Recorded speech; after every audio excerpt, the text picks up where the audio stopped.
oyagala okumanya ebiriwo, ebyaliwo, oba ebigenda okubaawo. Program Tambula n'okumanya eggose. Tambula n'okumanya ku MRU TV ne Royal FM. Tambula n'okumanya. Tambula n'okumanya.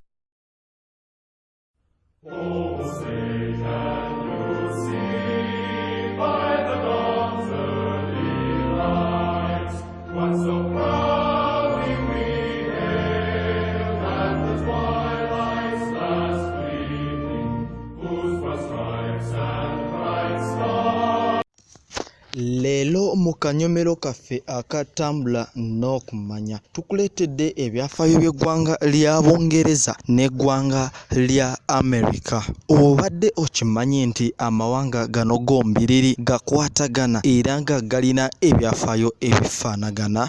Mwana wa maama, tuula okkalire osobole okubyekkaanya. Amawanga gano gombiriri tegagatta lulimi lwokka. Nedda, wabula galina ebintu bingi bye gafaanaganya nga muno mulimu ebyobuwangwa biyite culture, obulombolombo wamu n'emizizo egy'ebintu ebitali bimu kyewandiyise norms and taboos mu lulimi olufuutifuuti. Okumanya ng'ensi zino wamma ddala zikwatagana ne bw'otambula nga oyita ku nguudo ez'enjawulo ziyite streets ez'enjawulo mu ggwanga lya Bungereza, ddala wamma toyinza kuvaayo nga tomatidde. Ensi zino ddala agaasaaka ge gattula, anti ojja kusangayo ebibumbe ebyoleka w'abajjajja abatandikawo eggwanga lya America we baatambuliranga.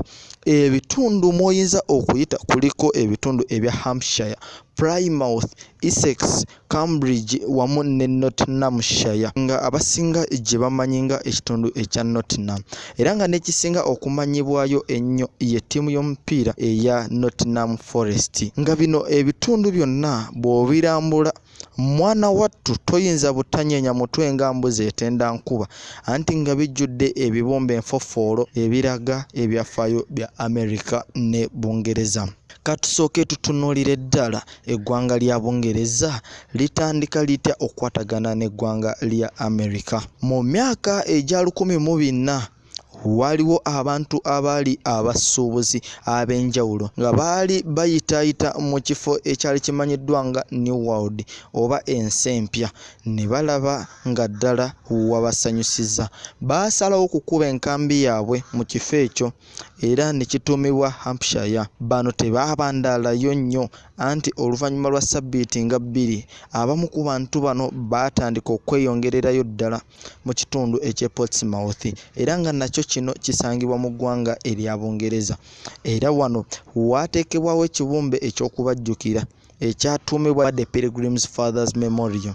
Bwe baavaawo ne beeyongerayo mu kitundu eky'e Southampton, olwo nayo ne bakubayo embuga endala.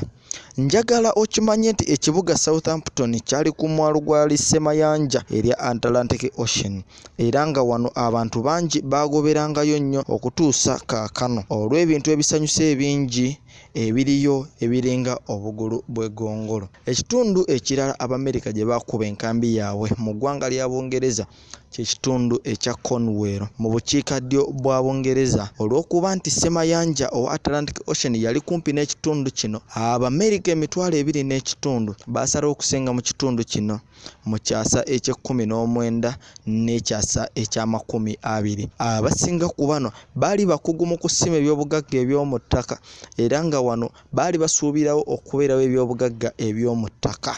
Cornwall kyakolanga nnyo nga ekifo eky'abalwanyi we baasinziiriranga.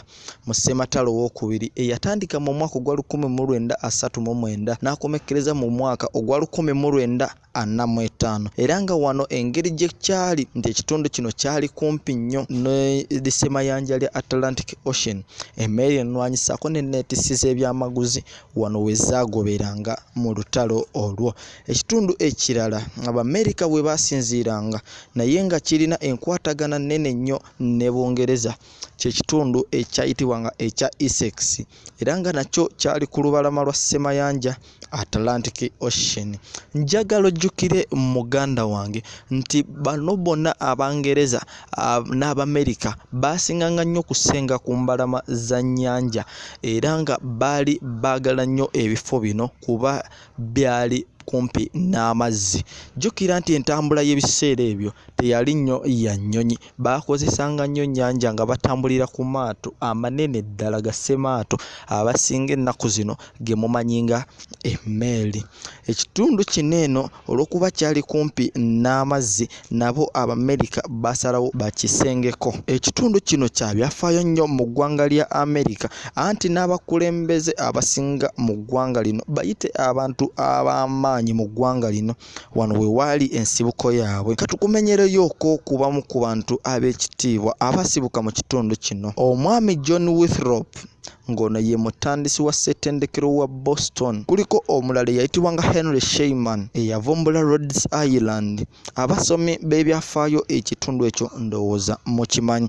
Ate ng'era yaliko omumyuka w'omukulembeze w'eggwanga lya Amerika, muyite Vice President, saako nti y'omu ku bantu abaaliwo abaasayininga endagaano eyawa Amerika obwetwaze okuva ku Bungereza mu mwaka gwa 1776. Tebaali abo bokka abasibuka mu kitundu ekyo, waaliwo n'omulala eyayitibwa nga William Penn. Ono omwami ono y'omu ku baatandikawo ekitundu ekya Pennsylvania. Kwaliko omulala Thomas Hooker eyavumbula ekifo kya Connecticut era nga yali mubuulizi wa vanjiri mu Ecclesia eya Chelmsford Cathedral. Bonna baasibuka mu kitundu kino ekya Essex. Era bw'olambula Ecclesia eno amadirisa gaayo galimu ebifaananyi ebiraga enkwatagana ya Bungereza wamu n'eggwanga lya Amerika.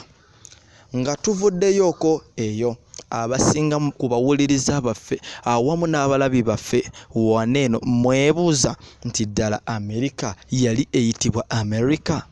Yali eyitibwa Amerika? Nedda. Njagala olwaleero muganda wange okimanye nti eggwanga lino eno lyali lirina erinnya eddala.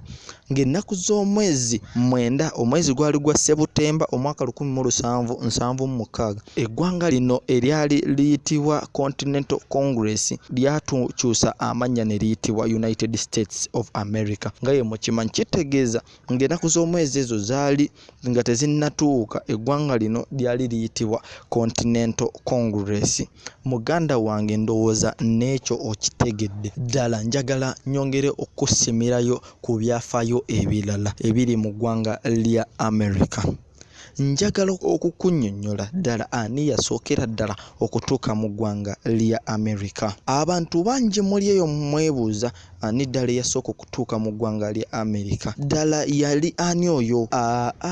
Ekibuuzo kyammwe kaakano kigenda okuddibwamu, anti omunoonyereza wammwe nagobye dda bumale era nga natabye dda nga enswa. Ono eyasookera ddala mu kutuuka mu ggwanga lya Amerika yali ayitibwa Leif Erikson, nga ono yagenda aduumidde eggye ery'abalwanyi abaali babagalidde amafu, amajambiya, obubazzi wamu n'ebintu ebirala, era nga bano baali beetuuma erinnya ery'aba Vikings. Era ndowooza bangi abalabi ba firimu era abanyumirwa nnyo zi sinema abantu bano mubamanyi, anti bw'oba olaba firimu eyitibwa Vikings osobolera ddala okwetegereza n'omanya ekituufu ki ekyaliwo. Wabula nga bw'omanyi nti ndi mugezi nga mubuulire, waliwo abawandiisi bangi abaavaayo ne balaga nga Amerika bwe yatandikibwawo abasobozi abatambulira ku sirisemayanja liri lye nabagambyeko, nga lisemayanja lino liyitibwa Atlantic Ocean, nga baava mu ggwanga erya China.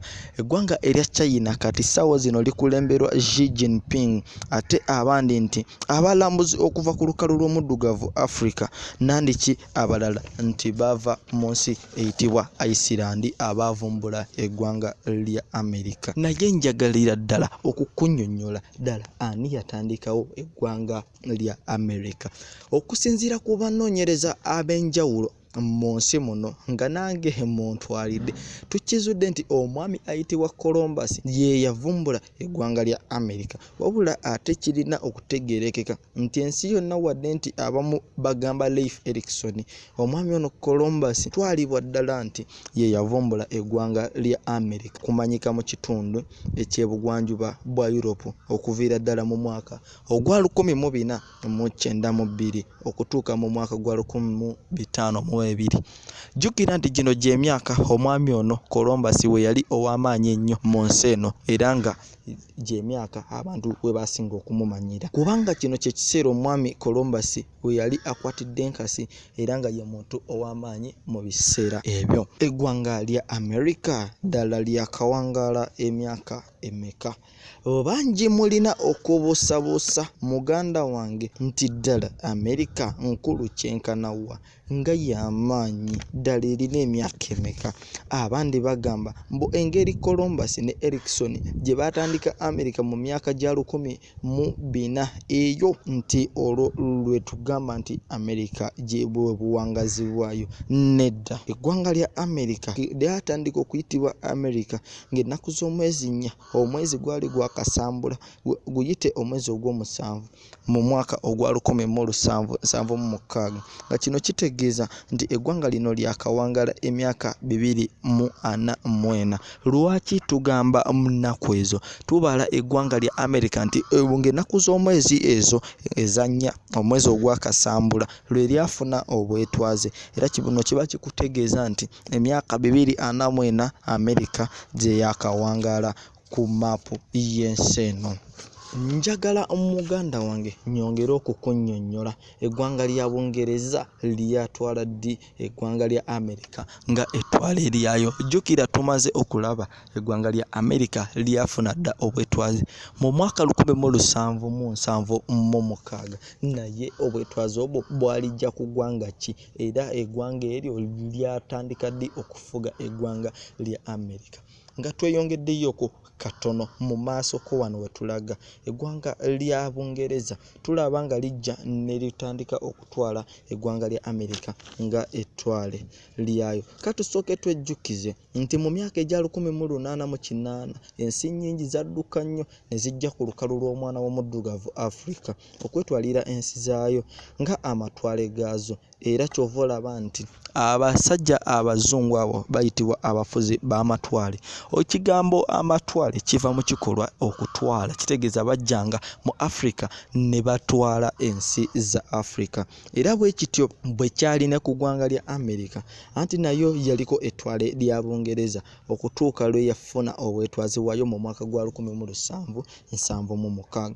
Mu mwaka ogwa 1605 Abangereza baali bamaze okwesenza mu ggwanga lya America, wabula nga nabo baali ku mbalama za Semayanja oli gwe twayogeddeko Atlantic Ocean.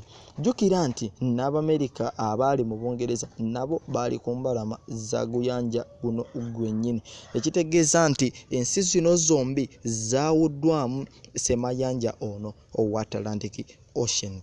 Omulabi waffe naawe omuwuliriza waffe, nsaba otegeere bulungi nti Bungereza yasooka kutwala essaza lya Jamestown mu butongole mu mwaka 1607 era we basinziira okweza eggwanga lya America nga ettwale lyayo okutuusiza ddala mu mwaka 1776 America lye yafuna obwetwaze bwayo.